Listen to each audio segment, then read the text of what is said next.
You can start, meanwhile हमने बाकी सब भी ज्वाइन कर लेंगे, आप स्टार्ट करवा दें. अच्छा एक करो 10 only 2 people. बाकी सब भी ज्वाइन कर रहे हैं, मैंने ये मैसेज ड्रॉप कर दिया. अच्छा let me give a 5 minute 2 minute pause, okay, so that everybody can join it. Okay perfect.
यार पता है ये मजनू से ज्यादा ये कोडर है, इसका ये मसला क्या हुआ क्या हुआ.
Manu, should we start?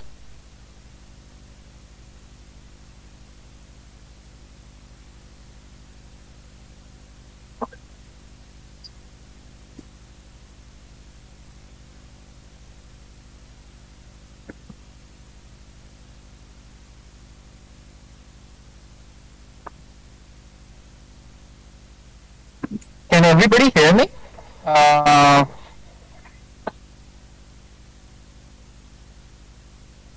जी जी बिल्कुल, we can hear you. Acha, who is with me? Afshin and Habiba? I've seen Habiba Yeah, yes sir, we can hear you. in the auditorium. NICAT में या auditorium में भी आपको सुन रहे हैं. Startups. Okay, fine. Okay, fine. So, basically, I apologize today. I'm in Ideas Karachi. So, the thing was that it's a lot of rush, and it's hard to find solace place where I could really uh, get some peace to talk and be able to listen. So, anyways, I want to just share with you some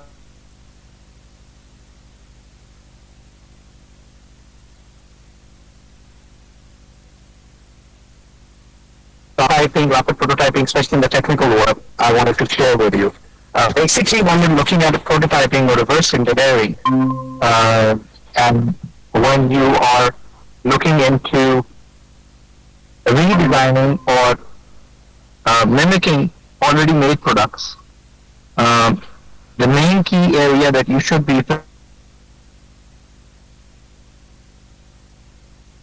if people are familiar with the word metrology,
you guys can hear me.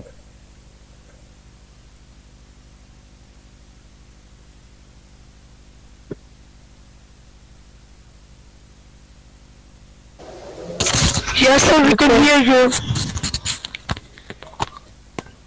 Okay, so I was saying that basically when you're going into rapid prototyping or reverse engineering, one of the key areas that you need to focus on is metrology. I don't know how many people of you know metrology. Basically, it's basically metrology is whereby you are taking very precise measurements of any object that you want to reverse engineer.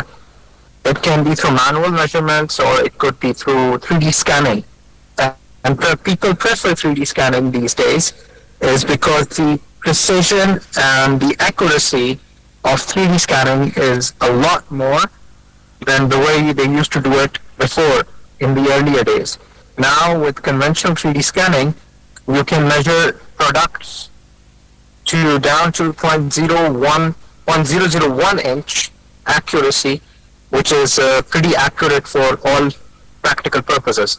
And after that, what happens is that once you have a CAD model made from the scanning that you did, you can manufacture either a die based on that model, which then you can mass produce, or if you don't have a mass production requirement, you can actually 3D print the product or machine it one-off to CNC machines, to milling machines, and that is how you can reverse engineer a certain part. That is one of the ways you can do it. After that, once you have produced it, you've manufactured it, you again scan it, because you want to see how close you were able to manufacture the product, the part, and the dimensions that you got from your manufacturing, do they match the original part or not? So that is a very key area in rapid prototyping. Afshin, do you have any question? No sir, not so far. Okay. Anyone else? Habiba or anyone else? Do you guys have any? No, sir. Not right now. Okay. So basically from there on, what you do is basically the manufactured part has to go into scanning again. You compare the dimensions of the manufactured part with the original part, and then comes your strength testing, because eventually you guys can understand that part was subjected to some loads. For example, I'll just give you an example. For example, if that part was used in a bridge, which you reversed engineered, if that part was used in a bridge, then obviously there were some loads on that part. Maybe a 1 ton load or a 2 ton load. It could be any load on that part. And you need to assure that the material you used, which in shape and form does look like the original part, but can it sustain the loads that the original part was sustaining? So there has to be some load testing done on that part. And generally, the safety margin that you do load testing is on a factor of 2. For example, the original load is 1000 kilograms. You need to make sure that the part will not break under 2000 kilograms. So that is another aspect which you need to verify. After load testing, in case the part does pass the load testing, comes the corrosion control aspects of it. If it's a metallic part, you would not want that part to be corroded. And for you to prevent that part from getting corroded, you need to make sure that the part is properly surface treated. Now, what I mean by surface treatment, depending on the material of the part, you could anodize it. Anodize is with aluminium parts, or you can chrome it, or you can put a layer of black oxide on it. All of these techniques that I'm sharing with you will help prevent corroding of that part. It will help prevent corrosion of that part. So that is how rapid prototyping is done. So that's a very, very brief overview from my side, guys. And I hope I was able to at least give you some perspective into rapid prototyping. Any questions? Afshin, Habiba? Sir, is that the oxidizing part and how are we coating it? So whatever the hardware we're using, that depends on that. So like how do we identify that which is the best approach? Habiba, the main thing is the base metal. If you are using aluminum, there is a different perspective. If you're using steel, if you're using iron, there's a different coating. If you're using nickel, magnesium, there are different coatings. So the base metal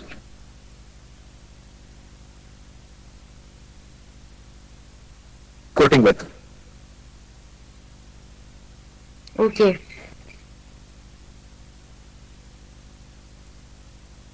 Aluminium mostly is anodized, guys. And mostly anodized होता है. Okay, thank you, sir. तो आप उसको Chrome plate कर दोगे because gives the nice finish है ना. So it depends कि आप किस एप्लीकेशन में यूज कर रहे हो. तो क्रोम फिनिश तो आजकल मेटल पार्ट्स में तो it's always there, they can be chrome finished. But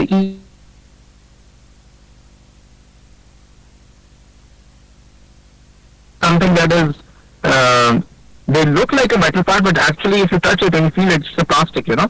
So they've even been able to gold and chrome the plastic parts.